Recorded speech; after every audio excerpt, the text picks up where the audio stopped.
This video is brought to you by Power Performance Products, where you can get $10 off your purchase of Body Storm and Body Effects. This is a dream come true, and I've been with the organization since I think 2006, 2007. I've been here a long time. So to see how far the sport has come from UFC 62 now to UFC on Fox 4, I mean, it's crazy. It's just good to be a part of this. And to be back on a main card here in this fight. What opportunity? Talk about the opportunity. I mean, I have everything to gain from this opportunity. I mean, I have nothing to lose. One, I'm going into 200 million homes across the nation, not even counting all the international TV sets that this fight will be aired on. It's just a crazy opportunity, man. It's great. Fighting a guy like Joe Lauzon, who's been in the sport about as long as I have, it's awesome, man. We get to open the world's eyes, and at least America's eyes, to the lightweight division. So it's a great opportunity. I'm just excited to be here. You said you like the underdog role and you didn't mind that, but to you, aren't you the favorite? I'm the favorite going into every fight. I mean, I don't care.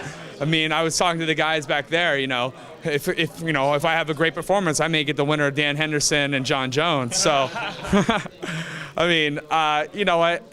I got to perform every night. I feel good about it. I'm just happy to be here. I'm not putting the pressure on myself to do everything perfect, because perfection is one of those things that's talked about but has never been reached. So I'm just gonna go out here and fight. What's the tool that's the biggest advantage for you? Is it your high-level boxing or your high-level wrestling? I don't know, man. That's pretty tough. They both have helped me win a lot of fights. I would say the X factor, and I think I talked to you about this earlier over the phone, is just going to be the speed and athleticism. Joe's tough. I can't underestimate him in any position. I mean, he's good on his feet. He's good on the ground. The transition from the feet to the ground, his wrestling's good. I would just say the speed and the athleticism. I mean, he's a strong dude, man. I've seen him just grab guys and throw them down. So he's deceptively strong. But I just feel like speed's on my side, athleticism, lateral movement, and the power. I feel like I hold a little bit more power in my hands and feet. You look definitely different than when we saw you after your last win, man. About to make weight. How's your weight? How's the cut been? I weighed about 169 this morning, so 13 pounds away. I'm getting pretty close. I'll pull off about another 4 or 5 tonight, a couple tomorrow, then I'll do the rest, you know, see where I'm at Friday morning, and then just dehydrate a little bit. Diet sucks. I mean egg whites and asparagus for the most part, and boiled chicken. So no flavor, low sodium. It sucks, but I mean, whatever. I get to chase a dream. So 1 week of hell for, you know, a lifetime of glory and triumph. Jamie, when you were in transition over to the UFC when WC closed down, what was going through your mind at that time? It sucked. I mean, I lost my job. I mean, how would you feel if you lost your job? It sucked, dude. But honestly, I didn't really want to fight anymore. I lost a love for the sport. I didn't like it. I kept battling injuries. I had some neck problems. I had some hand problems. So I just kept battling it. I was never healthy. You know, my last year in the WEC, I wasn't healthy. Like I said, I just kept battling all these issues, and it just made me lose love for the sport. I put a lot of pressure on myself. So when I lost my job, it gave me time to heal. It gave me time to reflect, and it gave me time to appreciate what I had and what I lost. So, I mean, I wouldn't change anything, man. It was a blessing in disguise, and I'm grateful for the opportunity to be here. I'm glad I was able to work my way back, and obviously that win over Barbosa opened up a lot of people's eyes, and I think it inspired a lot of our athletes across the board. Do you feel the need to be humble like that to be able to get back to this point that you are right now? No, I don't call it a need to be humble. I call it growing up, man. You guys seem to forget, I'm 27 years old. I've been in this sport since I was 21. 27, just Aaron Simpson got into this sport at 34. You know, like, you get a new guy in the UFC and he's 27 years old. You think, oh, this kid's young, he's got a bright future. Well, I was 21 in the UFC, so I had to grow up, man. I just had to grow up. I was a child in a man's world. You know, I didn't know the business side of things. I wrestled in high school. I wrestled in college. I had my coaches. I had my set routines, and that was it. I mean, standing on my own 2 feet, having all the lights, the cameras, the questions, the media, the press. I was just used to strapping on my headgear, walking out to the center and seeing who was a better man. You know, that's what I was used to.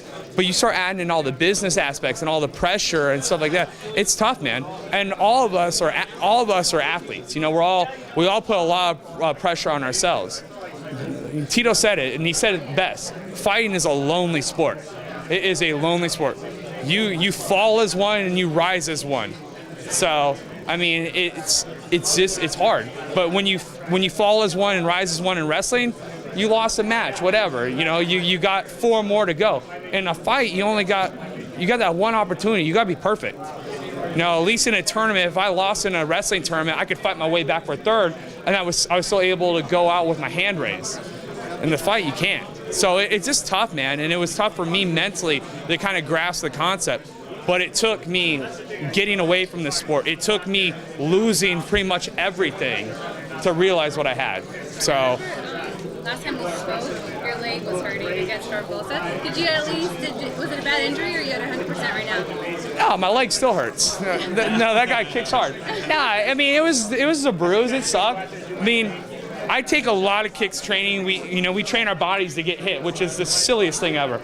I wish I would have been a better golfer, you know. Just this sport that I was good at. I really wish I would have been better. And I grew up on a golf course too. Like, I grew up right next to one and never really golfed. But you know what? I train to get hit, and it sucks. But you know what?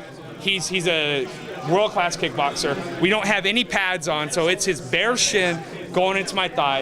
It sucked, but I mean, I could have taken 3 rounds of that if I had to. I just would have been in a wheelchair afterwards. This is going to be your 3rd fight this year. Do you at all plan on taking a break from here? I remember last time you were saying you were going to take a half a week off. And I took about a half a week off last time. You know what?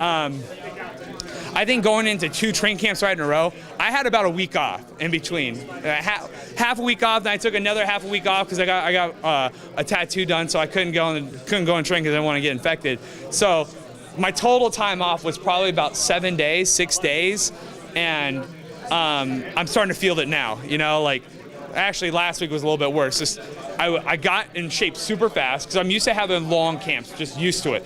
And that fight before Barbosa, I had already been in training camp for a fight 2 weeks prior, 3 weeks prior. So I was already kind of in shape for that fight, and then only taking a few days off, getting back into the gym, then taking another couple days off. I mean, I was ready to rock and roll in about 2 weeks. I was going 20 minutes, 4 or 5 minute rounds with a fresh guy every round sparring. So I was in really good shape. I mean, I was in really good shape going in to like even last week. So it's almost careful not to overtrain. That's the thing. So I took a couple days off here, and this week it's kind of like my refresher week. So I forget the question, but I hope that kind of answered it. Are you going to take some time off after this fight? Yes, yes. I'm going to go to Thailand for probably about a month. That's not, you're going to have to work when you're there. But I'm going to be able to hang out on the beach and do something different. I'm going to be able to get away from the grind, you know, the grind of Phoenix, Arizona, the heat. So, yeah, I'm going to take some time off. I'm going to let my body heal, going to let my mind heal. But I can't not train, but there's something about having the pressure of the fight on you that just weighs you down a little bit more. I can train 2 and 3 times a day when I don't have a fight and I feel great and I'm happy and just bouncing around. But I'll train. Yes, it's something weird. It's something mental with us crazy athletes that, you know, you get that pressure of the fight. Have you had any time to watch the Olympics? And also, if you were to be in the Olympics and do a sport outside of any martial arts related stuff, what sport would it be? Okay. I'm trying to think of the easiest sport. Winter Olympics or right now? Damn, I'm maybe table tennis? I don't know. I don't know. Something easy. But unfortunately, with my luck, it would either be boxing or wrestling and getting hit and beat up. But if I could pick a sport, you know what? I would like to be probably like a high jumper. I think a high jumper would be a pretty cool job. There you go. Right? Yeah. That'd be awesome. You dropped Edson Barbosa, who was really thought of by many people at the time as the best striker in the lightweight division, at least the best Muay Thai. Does that now make you the best striker in the lightweight division? God, I wish that's how it was. It's like you have to beat up a guy and take his girlfriend because it makes you better than him. No. I would say if it was a kickboxing match, it would have been a real long, tough night for me. But it's a fight, and what kind of is a part of my swag, I guess you could say, is the fact that I do have the D1 wrestling. I was an All-American in junior college, so I can throw punches and I can take you down. So I think the threat of the takedown opened up my punches, and if he started just focusing on my punches, it opens up the takedown. So I'm able to leverage both aspects of my game and put it upon him. So, I mean, he was a little bit worried about my wrestling, which opened up my punches. So, I mean, I'm not going to, Edson Barbosa, if we were to fight 10 times, there could be 10 different outcomes. But you know what? That was my night. You know, and I'm a fighter. I'm a trying to find a way to win. It doesn't matter who you put in front of me. God bless Donald Cerrone. I mean, me and him, we have personality conflicts, I guess is a way to put it lightly. But he's been doing great, man. He's been a great ambassador for the WEC and even the UFC. He goes out there, he fights hard. He's won a lot of fights in the UFC, and I'm not gonna lie, I see some of these guys and their success, and it did kind of motivate me. I watch these guys I fought, and even guys I train with, and I see how good they're doing. I'm like, God, I used to beat this guy. I could beat this guy. I mean, I trained with Carlos Condit, and now he's an interim welterweight champion. I'm just like, oh, I went rounds and rounds. I mean, me and Carlos would go to war. We would go to battle. So I'm just like, God dang it. So to answer your question, yes, it did motivate me, but there's nothing like being a little bit hungry that motivates you. And like I said earlier, just losing everything. Would you and the fans want to see another fight between you and Cerrone? You know what? There is unfinished business there. So yes, I would like that fight, but the timing's got to be right. I would hope for it to be like it was the first time for a title defense. You know, either he's got the belt, I got the belt, we fight for it, or I want it to mean something. I don't want it to just be on another UFC card. I want it to really mean something. I want to earn it. The time would be right. You guys both get a win here. It'd be a pretty good time for it. I feel like I haven't quite earned it. You know, even with the win here. I mean, the guy's won 5 fights in the UFC or whatever. Right? He's got a lot of momentum. I gotta earn that shot against him. So I want to keep winning. I want to keep beating big names. And then when the UFC says I deserve it, let's go. I'm ready to rock and roll. But I'm not pushing for that fight. You know what? I beat him. He beat me. I don't have any ill will towards him because I'm really actually proud of what he's been able to do. This video has been brought to you by ProBoxingSupplies.com, where you can get 25% off your purchase now.